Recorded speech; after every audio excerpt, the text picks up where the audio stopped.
let's move on and start breaking this main card down, right?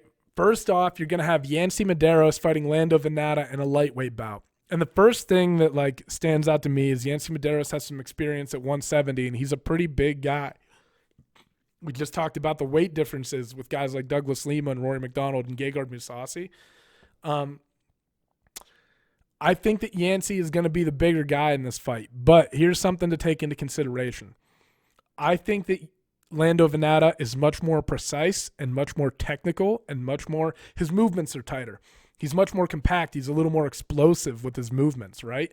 And, like, he's one of those guys, though, who when he's fighting – and, like, if you go back and watch his first round against Tony Ferguson, it was like he was in a flow state, man. It was a thing of beauty.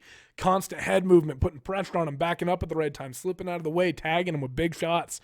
Eating shots, too. I mean, the pressure of Tony Ferguson is, like – tough to deal with, but he looked great, man. He almost won that fight against Tony Ferguson, right? And he'll get into these moments where he's like I said, he's in this flow state and he's just like throwing shit out there and it's working and he's creative and he attacks from weird angles.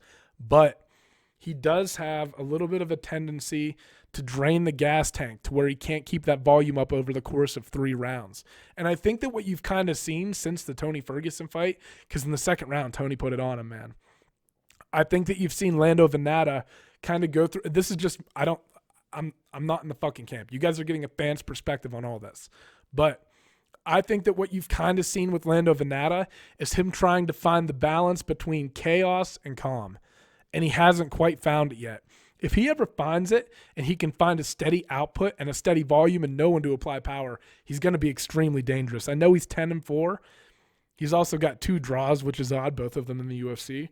But he's a guy with a ton of potential still. I watched Lando Vannata fight and I think, okay, the way that he measures things and his output is his biggest problem, in my opinion. It's not the technique. It's not the skill. It's finding out when to throw things, when to exert power, when to really pour it on guys, when to back off.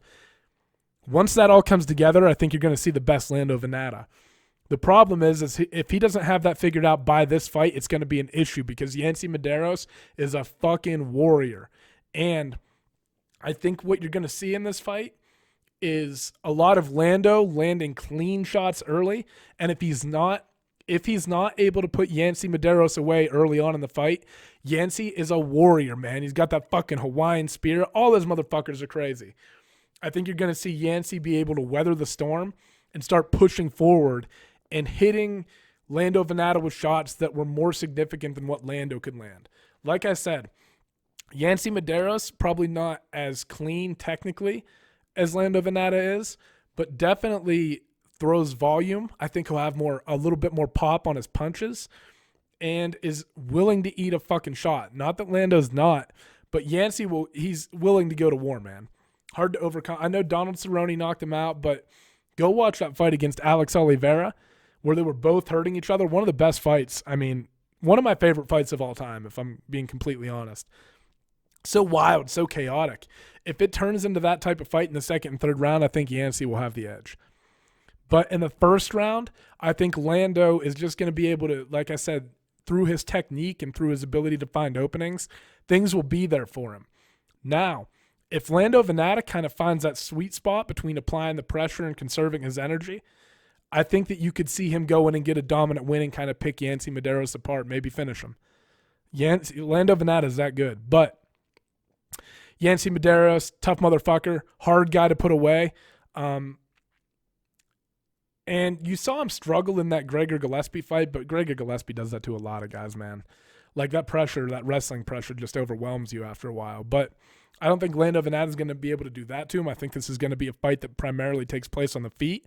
I think this fight has fight of the night potential. And I think it's going to boil down to Lando Vannata balancing his output. If it's balanced, if it's well educated, if he's picking shots, he might be able to maintain it over the course of 3 rounds.